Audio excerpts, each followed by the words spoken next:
Assalamualaikum warahmatullahi wabarakatuh. Kembali lagi di channel Nasihat Kehidupan Misteri. Pada video kali ini saya akan membahas tentang penguasa Tanah Jawa 2023 datang nagih janji. Tahun 2023 Indonesia harus waspada. Pasalnya ramalan Jayabaya mengungkap bahwa tahun 2023 adalah tahun datangnya Sabdo Palon nagih janji. Sabdo Palon nagih janji ini diyakini sebagai tanda akan terjadinya kekacauan atau bencana alam yang akan terjadi di berbagai daerah. Wong Jawa wis ilang Jawane adalah ungkapan Jayabaya yang menyebut tanda-tanda Sabdo Palon datang, memomong masyarakat Jawa yang sudah kehilangan spiritualitasnya. Berdasarkan ramalan Jayabaya mengungkapkan bahwa masyarakat Jawa menunggu datangnya masa Sabdo Palon nagih janji. Kemudian kekacauan merajalela di mana-mana. Tercatat dalam ramalan Jayabaya, dalam serat Sabdo Palon Pupuh 4 bersumpah akan muncul kembali sebagai pamomong tanah Jawa setelah 500 tahun runtuhnya kerajaan Majapahit.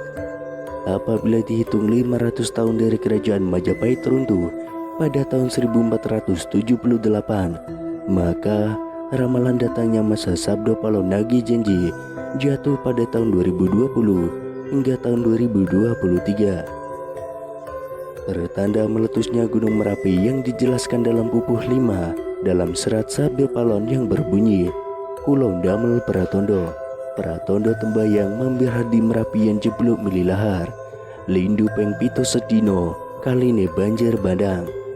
Yang artinya, saya akan membuat pertanda sebagai janji teguh saya apabila Merapi sudah meletus, mengeluarkan lahar, dan terjadi gempa bumi 7 kali dalam sehari, serta banjir bandang akan datang.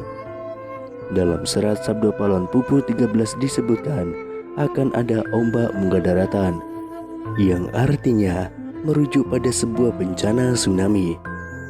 Berdasarkan Pupuh 11 dalam serat Sabdo Palon disebutkan Panggepulu engkang pinangkung, lelorong ngombro-ngombro, enjang sugeng sonten praloyo, yang artinya akan datang wabah mengerikan merajalela di mana-mana.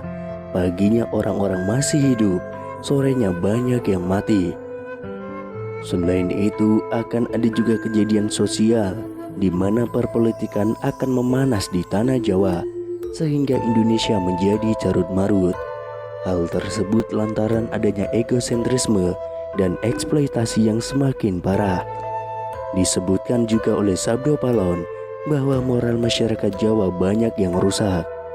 Dalam ramalan jangka Jayabaya bahwa masa Sabdo Palon nagih janji ini akan terus menimbulkan kejadian alam dan sosial yang bakal terjadi secara terus-menerus hingga tahun 2056 berdasarkan hitungan waktu yang sudah diperkirakan.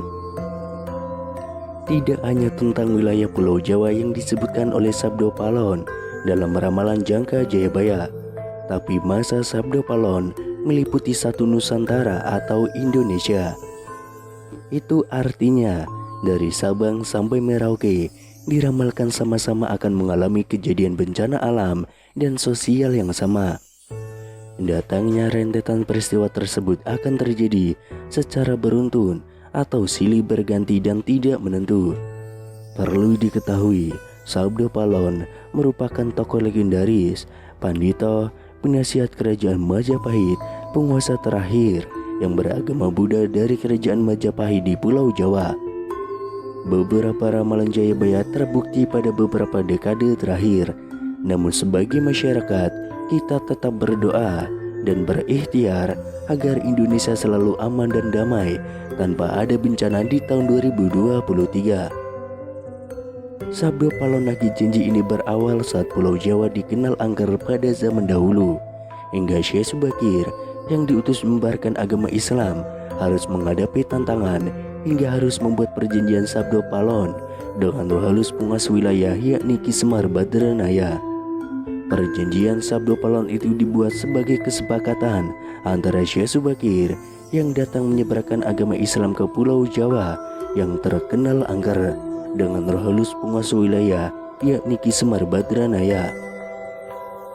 Diceritakan pada masa dahulu, Pulau Jawa terkenal angker yang dikuasai oleh roh halus Ki Semar Badranaya. Kedatangan Syekh Subakir yang diutus oleh Sultan Turki, Sultan Muhammad I untuk syiar agama Islam. Setelah keduanya terlibat pertempuran dan sama-sama kuat, Syekh Subakir dan Ki Semar Badranaya akhirnya membuat kesepakatan melalui sebuah perjanjian yang disebut Sabdo Palon. Namun kedatangan Syekh Subakir dalam melakukan syiar Islam di Pulau Jawa saat itu harus mendapat rintangan hingga harus membuat perjanjian dengan Ki Semar Badranaya sebagai roh halus sebagai danyang atau penguasa wilayah tanah Jawa. Syekh Subakir dikenal sebagai orang yang berhasil menumbali Pulau Jawa yang terkenal angker dan wengit pada dahulu kala. Saat itu Sultan Turki, Sultan Muhammad I mendapatkan petunjuk untuk melakukan penyebaran Islam di Pulau Jawa, sebuah tempat di tanah Jawa yang dalam pengaruh magis begitu kuat. Mulai dari jin hingga setan menghuni setiap sudut tanah Jawa yang saat itu masih berbentuk hutan belantara. Diutuslah rombongan para alim ulama untuk mendatangi Pulau Jawa guna melakukan syiar Islam. Namun alangkah terkejutnya Sultan Muhammad I karena hampir seluruh rombongan tersebut tewas akibat perbuatan para lelembut penduduk tanah Jawa yang tidak mau menerima ajaran Islam. Namun petunjuk harus dijalankan, sehingga utusan berikutnya dikirim ke Pulau Jawa yang angker itu. Sosok utusan itu terkenal alim, ahli ruqyah, memiliki kemampuan untuk berinteraksi dengan dunia gaib. Bahkan sosok ini memiliki keahlian dalam membabat tanah yang angker. Dialah Syekh Subakir yang memiliki nama asli Syekh Tambu Ali bin Syekh Bakir, berasal dari tanah Persia atau yang sekarang lebih dikenal dengan negara Iran. Sesampainya di Pulau Jawa, Syekh Subakir langsung menuju ke Gunung Tidar yang diyakini sebagai titik pusat dari tanah Jawa. Di puncak gunung ini Syekh Subakir memasang tumbal berupa batu hitam yang sudah diraja. Batu tersebut dikenal dengan nama Aji Kalacakra untuk menetralisir daya magis negatif dari bangsa jin. Selama 3 hari 3 malam, batu tersebut mengeluarkan hawa yang sangat panas hingga para lembut terpaksa menyingkir ke Laut Selatan Jawa. Kejadian itu kemudian sampai mengusik ketenangan Ki Semar Badranaya, sang danyang tanah Jawa yang selama ribuan tahun kusyuk bertapa. Pertempuran pun akhirnya tidak terhindarkan antara Syekh Subakir dengan Ki Semar selama 40 hari 40 malam. Namun selama pertempuran itu keduanya sama-sama kuat, sampai akhirnya Ki Semar Badranaya menawarkan perundingan kepada Syekh Subakir yang mana menghasilkan sebuah kesepakatan perjanjian yang terkenal dengan sebutan Perjanjian Sabdo Palon.